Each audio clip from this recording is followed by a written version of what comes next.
The Mystery of St. Agnes's Hospital, Chapter 1. Lawrence Deaver Demands Justice. I call it a perfect plain case, Mr. Colton. A case of what? Why, murder, of course. Who has been murdered? As Mr. Colton, who was no other than Nick Carter, asked this question, his face looked as innocent as a babe's. He seemed surprised to hear that there had been a murder, though his companion, Lawrence Deaver, had been saying so repeatedly during the last half hour. Deaver now looked at Nick with eyes and mouth wide open. "Who has been murdered?" he repeated. "My brother has been murdered." "What makes you think so?" asked Nick calmly. "What? Indeed!" exclaimed Deaver. "I have told you already."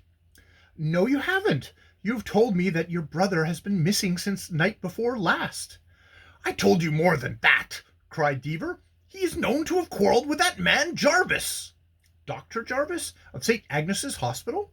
"Of course, and I have proved—" "You have proved nothing," said Nick. "Let me repeat your statements. Your brother Patrick worked for Dr. Jarvis, or under his direction, in the garden of St. Agnes's Hospital.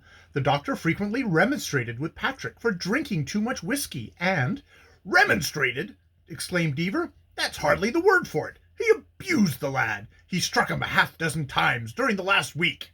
"With the flat of his hand," said Nick, smiling. "That is hardly the foundation for a charge of murder." "It shows that Jarvis is a violent man," said Deaver, "and everybody knows that he is." "He has a bad temper, I will admit." "He is a dangerous old crank." "Well, to continue your statement of case, late on Monday afternoon they were heard quarreling in the garden. They were seen there about 6:30. A little after 7:30 the doctor was seen coming towards the hospital. He was greatly excited. He passed Martin Burns, who drives the hospital ambulance. Martin went into the garden and failed to find Patrick.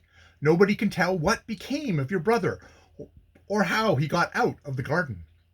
"Yes, that's the point," Deaver cried. "How did he get out?" "He may have climbed over the wall." "You've forgotten that his coat, with a little money in the pocket, was found hanging on the limb of a tree."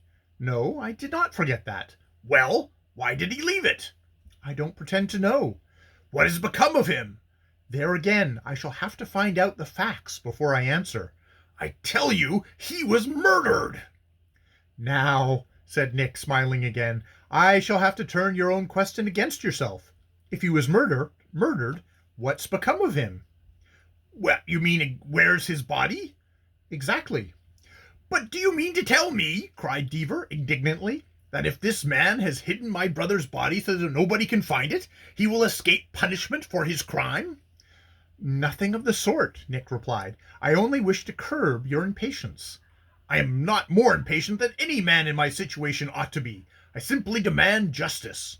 "Or, in other words—" "I want you to arrest Dr. Jarvis." "I can't do it." "Why not?" "He must have had some sort of proof that your brother is dead. We can't try a man for the murder of somebody who may be alive for all we know." "You seem to be working in Jarvis's interest," said Deaver with a sneer. "Not a bit of it. You know why I am here in your house." "Because Superintendent Burns sent you, and I suppose he has sent a good man. He promised the best." "Well, that ought to satisfy you." "There's no need of sending anybody. We might have arrested Jarvis at once. Any ordinary policeman could have gotten the evidence enough to convict." "But the superintendent did not think so." "No, and I'm willing he should work in his own way, so long as I get justice in the end. Now, what do you want?" "Well," said Nick, appearing to consider the subject deeply, "I would like some evidence of a motive." "I don't believe there's any motive. The thing was done in anger." "Then I want evidence of a really serious quarrel." "Very well. You wait right here, and I'll bring a man who knows something about it. I heard of him this morning, and had time to ask him a few questions, but I don't know all he has to tell." Deaver hastily left the room. From the window Nick saw Deaver pass up West 143rd Street, on which the house stood. He was going in the direction of St. Nicholas Avenue. In less than an hour he returned with a young man whom he presented as the important witness for whom he had been in search. "Your name is Adolph Klein?" said Nick. The witness nodded. He was a bashful, awkward fellow who did not seem to be possessed of the average intelligence. "Where do you work?" "I'm a bartender in the Orton Saloon up on the avenue." "Do you know what has become of Patrick Deaver?" "All I know is this. I was passing the grounds of the hospital Monday evening and stopped just by the wall. The reason I stopped was that I heard Pat Deaver inside, talking very loudly. He called somebody an old fool and swore at him." The witness paused. He seemed to be a good deal excited. It was not very warm in the room, but the perspiration was pouring off of Klein's forehead. "Was that all you heard?" asked Nick. "No, I heard more hard talk, and then a blow was struck. Seemed heavy and dull. Then it came more blows. Somebody seemed to be pounding. It sounded as if he was pounding on the ground, and if there hadn't been for the loud talk just before, I would have thought that Pat was smoothing down a flower bed with his spade." "Did you hear any talking after the blow?" "I didn't hear Pat's voice again." "Did you hear any voice?" "I heard somebody muttering. The voice sounded like Dr. Jarvis's. I've been to the hospital. I know the doctor." "Did you look over the wall?"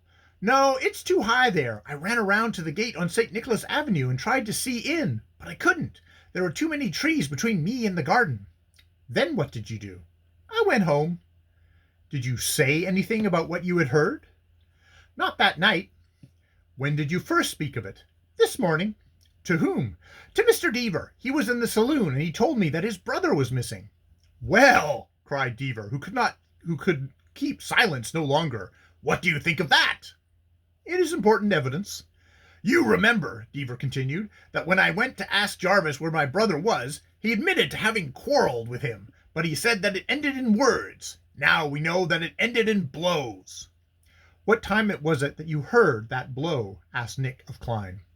"Must have been about 7:30, Klein replied. "How do you know?" "When I walked up the avenue, I saw the clock on church up on 150th Street. It was quarter of 8. "That fits the case exactly," Deaver exclaimed. "It was a little after 7:30 when Burns saw Jarvis coming in from the garden." "That is true." "Will you arrest Jarvis now?" "I will not," said Nick. "The evidence is not yet sufficient." Deaver made an impatient gesture. "Remember," said Nick, "that an accusation of murder leaves an indelible stain. We cannot move too carefully." "You will let him escape?" "His escape is utterly impossible," said Nick. "He is watched." "A good many men have been watched and have got away." "Nobody ever got away from the man who is watching Jarvis," said Nick quietly, and that praise was not too high, for the person in question was Nick's famous assistant, Chick. "And now," said Deaver, "may I ask what more you need in the way of evidence?" "I need proof of your brother's death." "In short, we must find the body." "Exactly." "Very well," sneered Deaver. "I suppose I must do it myself. I've got nearly all the evidence thus far." "By all means do it," said Nick, with his calm smile, "if you can." Deaver stared at him for more than a minute without speaking. Then he said, "Colton, why do you treat this case as you do?" "What do you mean?" "You don't seem to want to go ahead with it." "I don't want to go ahead with it any faster than the facts will justify. If you had had more experience in such matters, you would know the folly of arresting a man first and getting facts to warrant the arrest afterwards. As I say, I want more facts, and you must help me get them." The last part of this conversation was held as Nick, Deaver, and Klein passed out upon the street. A ragged young man who was leaning against a tree heard it and was much surprised, for the ragged young man was Patsy, and he had never heard Nick Carter ask anybody except his regular assistants to help him in that way before. End of Chapter 1.